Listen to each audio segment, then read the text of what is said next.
اومدید. بچه امروز میخوام یه آموزش خیلی خوب و کاربردی براتون بذارم، تشخیص کفش‌های اصل از های کپی. چجوری خیلی راحت کفش‌های های کپی رو بتونیم از کفش‌های اصل تشخیص بدیم. بچه قبل از اینکه بریم ببینیم آموزش رو، یه نکته رو بهتون بگم.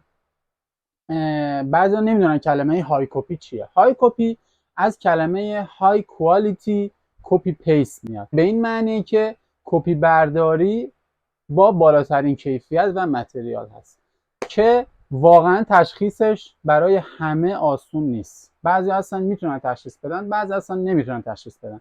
بچه ها منظورم از های کوالیتی و های کپی، منظورم از نه این کفش‌های معمولی است که همه میتونن تشخیص بدن، به اصطلاح یک بچه 7-8 ساله هم میتونه تشخیص بده. اونا رو نمیگم، اونا رو تشخیص دادنشون خیلی راحته.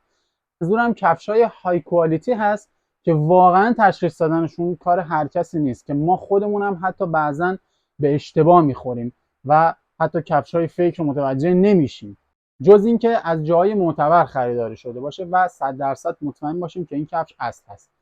پس تا آخر این ویدیو با ما همراه باشید. بزن بریم مثل همیشه. Let's go.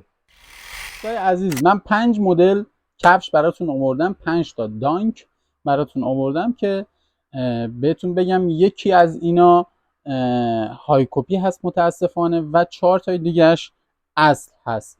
خب حالا میخوام ببینم که شما میتونید تشخیص بدید کدوم اصل کدوم فیکه یا نه. خب یکی یکی اول بهتون نشون بدم که بعد نگید ما ندیدیم.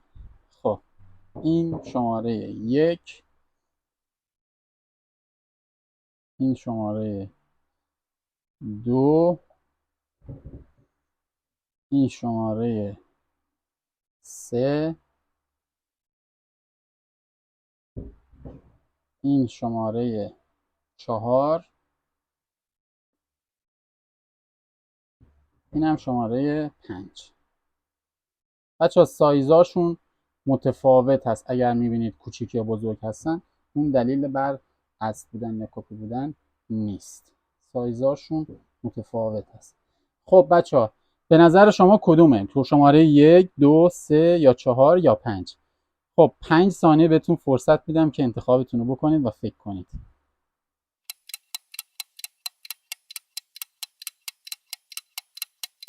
خب انتخابتون رو کردید؟ کدومش بود؟ به نظرتون کدومشه؟ خب انتخابتون رو کردید. بچه اگر شماره 2 یا 3 رو انتخاب کردید، بین این دوتا اگر یکی رو انتخاب کردین باید بهتون تبریک بگم، چون کاملا اشتباه کردید و این دوتا اصل بودن. خب این دوتا هیچ اصل بودن. خب بین این دوتا بچه کدوم انتخاب کردین؟ این یا این؟ اگر این رو انتخاب کردین که بهتون تبریک میگم، اینم اشتباه بود، اینم اصل بود. خب بچه ها میمونه این دوتا. بین این دوتا کدوم انتخاب کردین؟ چپی یا راستی؟ شماره 4 یا شماره 5؟ خب اگر شماره 5 رو انتخاب کردین بهتون تبریک میگم، این سری واقعا بهتون تبریک میگم، چون کفشه که بین اونها های کپی بود متاسفانه این بود. کسایی که تونستن درست تشخیص بدن واقعا دمتون گرم، و کسایی که نتونستن تشخیص بدن هیچ اشکالی نداره، این ویدیو رو تا آخر ببین تا بهت بگم که چجوری میتونیم اینو از باقی اونا تشخیص بدیم. بزن. خب بچه‌ها همونجوری که تو ویدیو قبل دیدید، کفشی که های کوالیتی بود و اصل نبود این کفش بود، و اونایی که درست تشخیص دادن واقعا دمتون گرم، واقعا میگم دمتون گرم، چون کار هر کسی نیست. و کسایی هم که نتونستن تشخیص بدن اصلا نگران نباشید، تا آخر این ویدیو همراه ما باشید تا بهتون بگم چجوری خیلی راحت اینو تشخیص بدید. خب بچه اولین نکته‌ای که شما باید رعایت بکنید، من کفش رو در بیارم. اولین نکته‌ای که شما باید رعایت بکنید چک کردن جعبه کفش هست. چک کردن جعبه کفش به چه صورته؟ شما اول جعبه رو کاملا از داخل، از بیرون، از همه جا جعبه رو کاملا چک میکنید. بچه یکی از نکته هایی که باید خیلی توجه بکنید این خطوط روی جعبه هست. کارتون هایی که اصل هست خطوط این خطوطی که روی جعبه هست اصلا وجود نداره، هست ولی خیلی کمه، جوری هست که اصلا واقعا به چشم نمیاد. ولی کفشایی که فیک هست این خطوط خیلی به وضوح مشخصه و خیلی راحتتون تشخیص بدید. نکته دوم توی قسمت کنترل جعبه چک کردن کد تولید و سایز جعبه است که معمولا به صورت مهر داخل خود جعبه میخوره و شما خیلی راحت میتونید اون رو تشخیص بدین و حتی سایز جعبه رو ببینید. این نکته دوم در مورد جعبه. نکته بعدی توی قسمت کنترل جعبه بچه‌ها چک کردن همون کدی که گفتم داخل جعبه هست، یعنی یا کد وجود داره یا وجود نداره. اگر وجود نداشت که مطمئناً کفش های کپیه. اگر کد وجود داشت و کدی رو دیدید که با مهر رنگی، حالا آبی یا قرمز یا هر رنگ دیگه بود که معمولا با رنگ قرمز هست، چک کنید اون کد رو با نمونه اصلی، چون اون کد مشخصات کفش هست، مشخصات جعبه کفش هست و سایز کفش و بعضا تاریخ رو میزنه که تاریخ تولید کفش و سایز ابعاد جعبه رو براتون زده. اینو باید با نمونه اصلی مطابقت بدین. و یه نکته که باید حتما توجه بکنید بچه‌ها، کفش‌های های کپی جعبه هاش اندازه اصل نیست، یا جعبه کوچیک‌تره یا جعبه بزرگتره که اینا حتما باید توجه کنید. اون اعدادی که دارم بهتون میگم اگر چک بکنید با اون نمونه اصلی میبینید اون عدده مثلا فرق میکنه، حالا یا عدد بیشتره یا کمتره. این نکته اول در مورد جعبه ها. نکته بعدی دوستان چک کردن خود کفش هست. چک کردن خود کفش به چه صورت؟ از بغل، از قسمت بیرونی، از پشت، از جلو، از بالا و از زیر. از تمام این جهت ها شما باید کفش رو کنترل بکنید. با چی؟ با نمونه اصلی. اگر نمونه اصلی رو در دستتون دارید که خیلی راحت میتونید کنار هم قرار بدید و مقایسهش کنید که خیلی کارتون راحت میکنه. اگر نمونه اصلی رو در دسترس ندارید میتونید از عکسش استفاده بکنید. خیلی از سایت ها هست که معتبر هستن توی کل دنیا دارن این کفشا رو، تمام کفشا رو به فروش میذارن و شما عکساشو میتونید اونجا موجود هست میتونید ببینید. و این نکته رو توجه کنید، شما اگر نمونه‌ای بود که اصل بود در دسترس بود میتونید کنار هم بذارید مقایسه کنید. اگر نبود میتونید با یه سرچ ساده توی گوگل یا توی این سایت ها که من اسم سایت ها رو حتما پایین این پست براتون میذارم که برین اونجا چک بکنید، از طریق اون عکس ها میتونید چک کنید. حالا چجوری؟ دوستان شما میایین اون عکس محصول اورجینال رو میذارید کنارتون، تمام این قسمت ها، تمام حتی آرم نایک، آرم آدیداس یا هر برند دیگه ای که بود، شما اینا رو همه رو چک میکنید با اصل. مثلا میبینید توی قسمت اصل مثلا آرم نایک اینجوری بود، یه کوچولو مثلا بازتر یا بسته تر بود.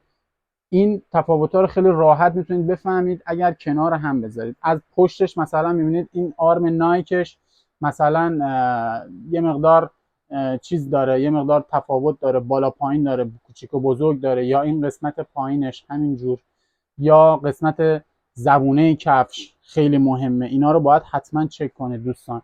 یا این قسمت جلوی کفش. این نکته هم در مورد کنترل کفش بود، کنترل خود کفش، قسمت بیرونیش بود که این خیلی مهمه. توی این روش شما خیلی راحت میتونید تشخیص بدید. اگر توی قسمت جعبه نتونستید تشخیص بدید، توی این قسمت خیلی راحت میتونید تشخیص بدید. حتی دوستان زوایا، شما به این نکته هم باید توجه کنید. مثلا میگم حالت این دایره ایش، یا از بغل مثلا این انحنا، یا مثلا بعضی از میبینید تو مدل اصلی مثلا این انحنای مثلا کمتره، تو مدل های کپی این انحنای بیشتره. تمام این نکته ها رو باید توجه بکنید. دوستان گزینه بعدی که حتما باید چک بکنید کیفیت چرم به کار رفته و اون متریال به کار رفته است. شما میتونید خیلی راحت اونو حتی با دستم چک بکنید. من این کاغذش رو در بیارم.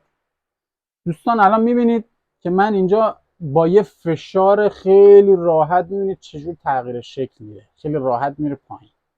میبینید توی این ویدیو خیلی راحت میتونید ببینید کیفیتش رو، حتی از نزدیک، از نوع استفاده اون متریالی که توی کار شده، همه رو میتونید چک کنید و ببینید.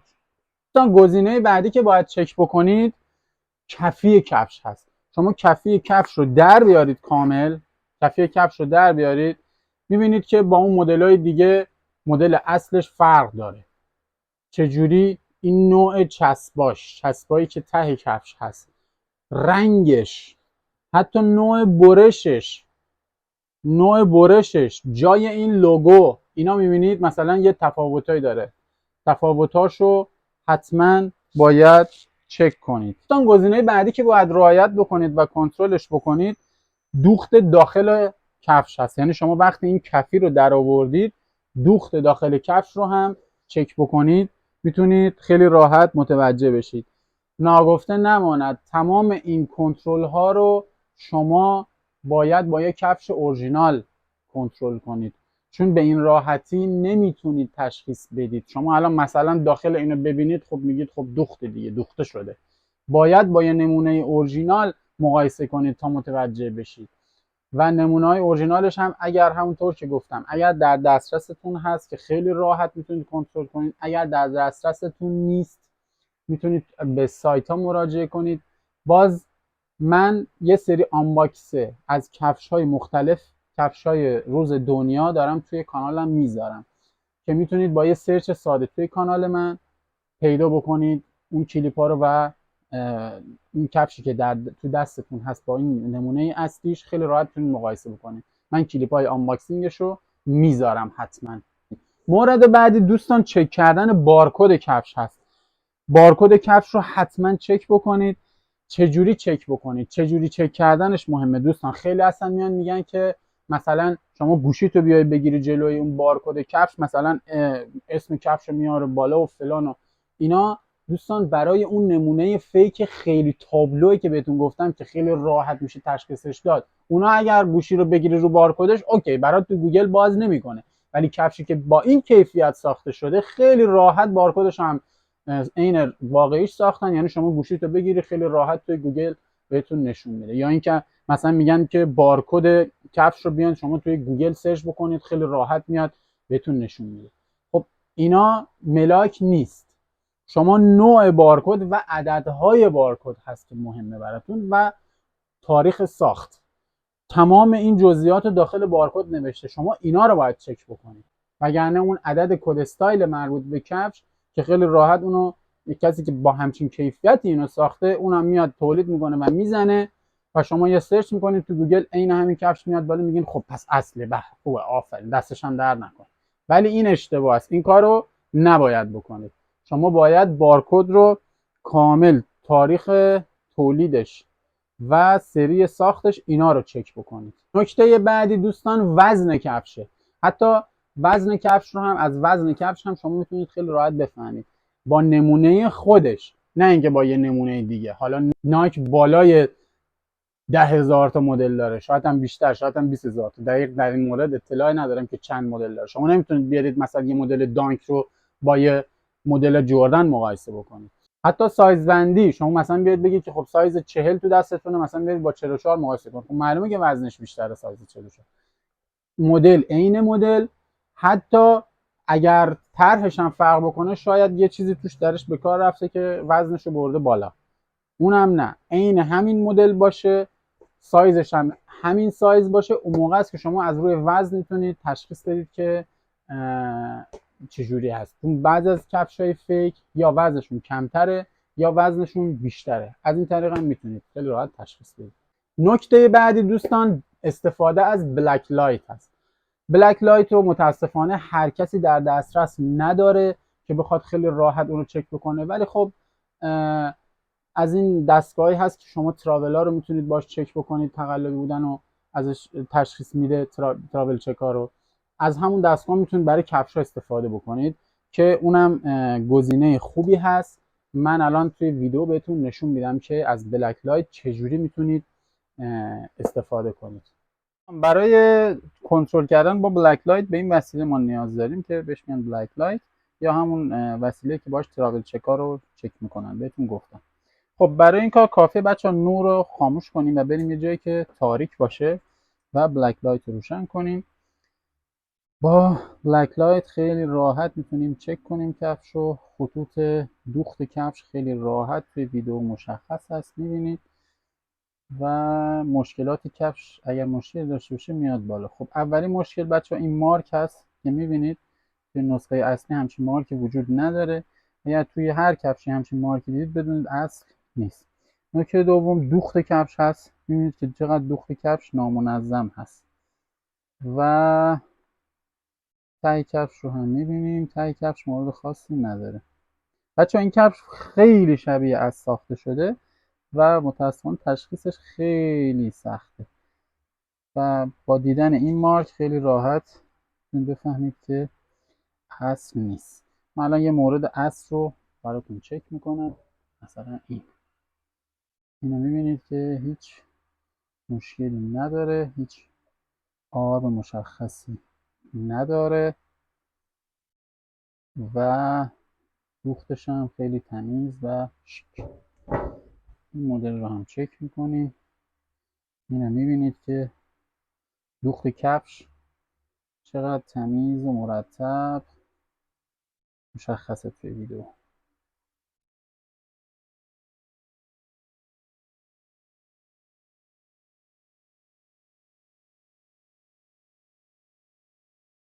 خب دوستان اینم از بلک لایت.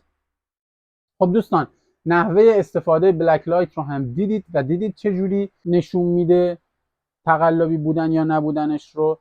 دوستان این چند تا نکته رو اگر رعایت بکنید خیلی راحت میتونید کفشای اصل رو از های کپی تشخیص بدید و خدای نکرده گول افراد سودجو رو نخورید و متضرر نشید.